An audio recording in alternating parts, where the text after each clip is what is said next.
Right, hello. So this week we've been writing our warning tale based on the Pirate Cruncher. And I hope you've been having lots of fun doing that. We certainly have enjoyed reading all those stories sent in to us or put up on Padlet. So well done. So today you're going to finish off writing that story, write that final paragraph. And then we want you to go back over your story, having a look at it, editing it and checking it. Have you got capital letters in the right place? Have you got all your full stops? Is it as exciting as it could be? Are there any changes you want to make to it? So in this video, I'm going to go over a little bit of my story and edit it so you know what to do. We remember my story is about Princess Sarah Silvershoes, who receives a warning from a clever fairy about a scary witch who's guarding a cave full of shoes. So here we go. On Tuesday, I wrote the start of my story, so we're going to have a look at that again. And I called it The Shoe Gobbler. Do you remember? And it went something like this. On a stormy, wet evening, out inside the Whispering Woods, a young, clever fairy flew down. She told Princess Sarah Shoes about a cave filled with shoes. However, she warned the princess that the shoes were guarded by a scary witch that hates princesses and eats shoes for dinner. Right, so that's as far as I got on Tuesday. And I've written the whole story, and that's in your pack. So you can go and read the whole story later if you want. But down here below, I've just got the next paragraph. And we're going to have a look at that now and see if I can make that paragraph any better. So have a think while I'm reading it, what you can see. Sarah Silvershoes was happy at the thought of a cave full of shoes. She was not scared of the witch, and with her dog Waffles, set off in search of the cave. They walked for hours through the Whispering Woods until they heard a loud laugh up ahead. Right, so what do you think? You could pause the video now, have another look at what I've written in that paragraph. Have I made it as good as it can be? What changes could I make? Have a think of all the things you were thinking about when you were writing. Capital letters, full stops, finger spaces, adjectives and verbs and exciting openers. Okay, so pause the video and chat to your grown-up or have a think. Right, so hopefully you've had a think and you've come up with some changes or improvements I could make to my writing. And you can see I've written on every other line. So there's plenty of room for me to put my edits and my changes in. So I hope you've done that as well. Hopefully you looked here and you saw Sarah Silvershoes. These are names, aren't they? We need capital letters at the start for names. So to edit it, we're just going to cross out the S that we've written and write a capital S, okay?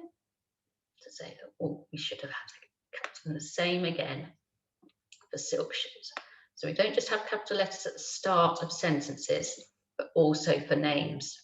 So if we look up here, we've got the name of the woods, the Whispering Woods, that's its name, the wood's name. So that should also be a capital letter.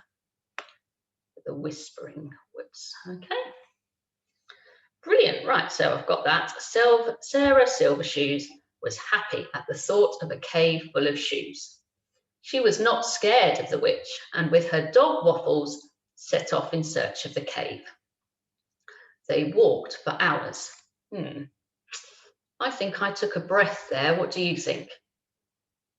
Yeah, do you agree? So I think there should be a full stop there. We can put that where it should be. What do I need to put after a full stop? If I've added in a full stop, what else do I need to do? Have a think and talk to your grown-up. Well done. I hope you spotted that I now need to change that to a capital T. So I've finished reading my story. So they set off in search of the cave, full stop. They walked for hours through the Whispering Woods. Oh, that should be a capital letter as well, isn't it? Because it's the Whispering Woods. until they heard a loud laugh up ahead. Brilliant. Right. I'm really happy now that I've got all the capital letters I needed, the full stops, and I've got all my finger spaces in there as well. Now it's just a case of whether I can make my writing more interesting. I want the reader to be grabbed by the story and want to carry on reading. So how can I make it even better than it already is? Right. So one way they did it in the Pirate Cruncher was having those exciting openings to sentences, didn't they? What we called fronted adverbials. I think the one in the Pirate Cruncher was all night long, Captain Purplebeard was excited about the thought of the treasure. So maybe I should put a fronted adverbial in here. So I'm going to put a little arrow or a little upside down B to show I'm adding something in there. And I'm going to write all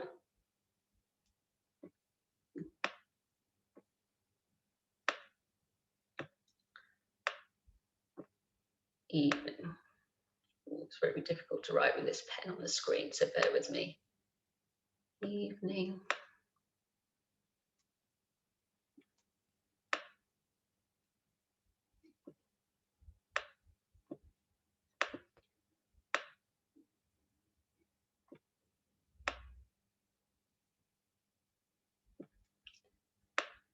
Long. Okay, so that's going to be my exciting opening. All evening long. Sarah Silvershoes was happy. Happy. Is that a good adjective? Do you think I could make that better?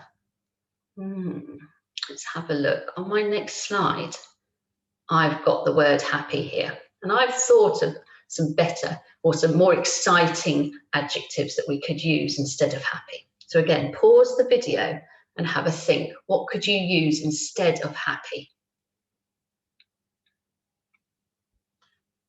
Right, let's see. You might have got different ones to me. That's perfectly fine. I thought of excited. So it was a bit like Captain Purplebeard. I think he was excited. Thrilled and joyful. So they're all very similar to the meaning of happy.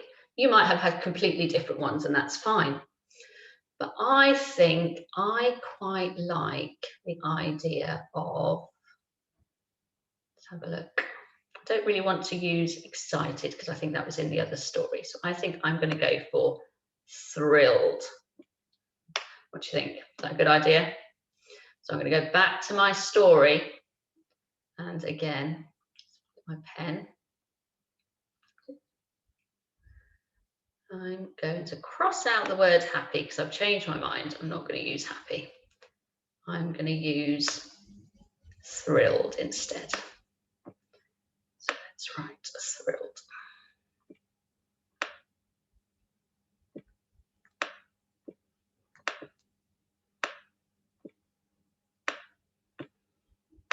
Okay, so now we've got all evening long, Sarah Silvershoes was thrilled at the thought of a cave full of shoes.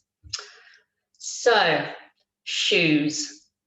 I think we could make the ending of that sentence a bit better as well, couldn't we? What adjective could we use for those shoes? Have a think. Let's put an adjective, a describing word in here. We could maybe have wonderful shoes, amazing shoes, colourful shoes, sparkly shoes. What do you think? Have a think, what do you think I should do? See if you can guess which one I'm going to put. I'm going to use wonderful. Okay, so there we go.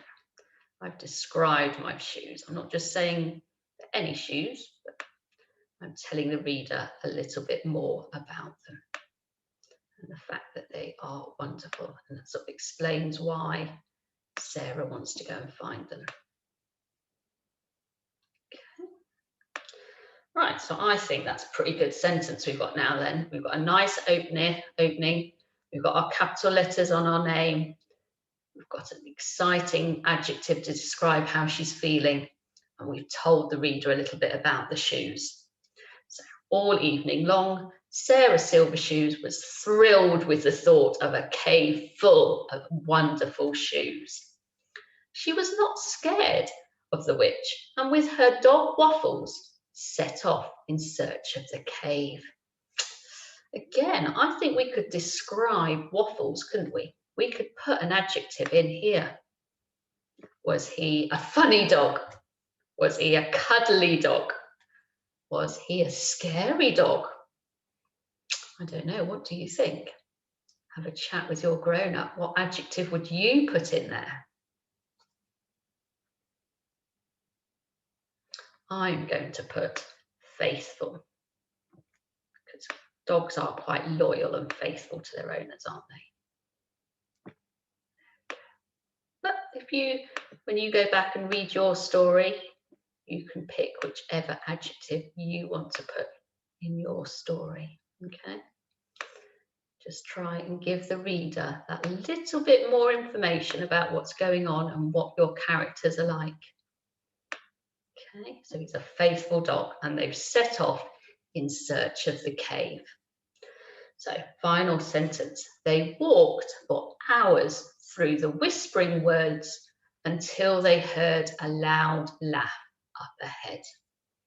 I think this word, walked, gets used a lot, doesn't it? Walked. Doesn't tell us an awful lot. How were they walking? Were they walking fast? Were they walking slow? Were they tired while they were walking? Was it a nice jogging walk that they were really happy? They're looking for these shoes and they're really excited.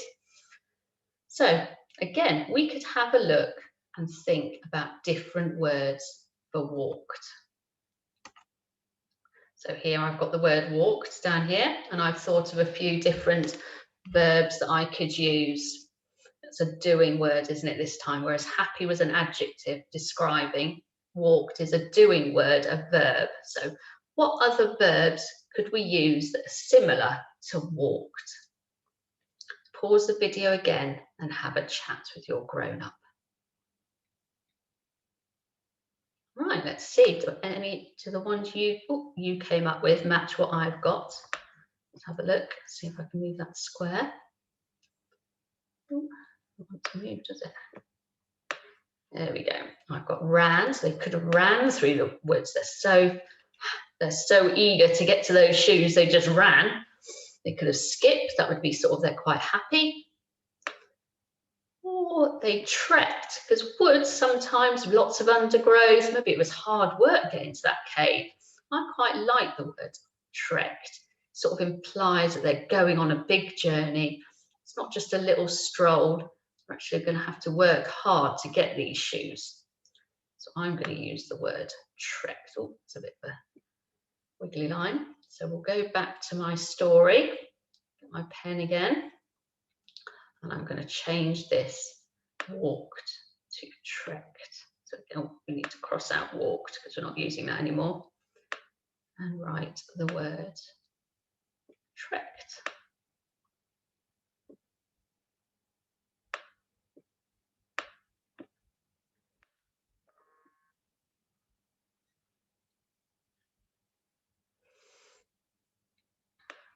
Okay, so there we go. I think we've made some really good edits to this paragraph of my story that I wrote.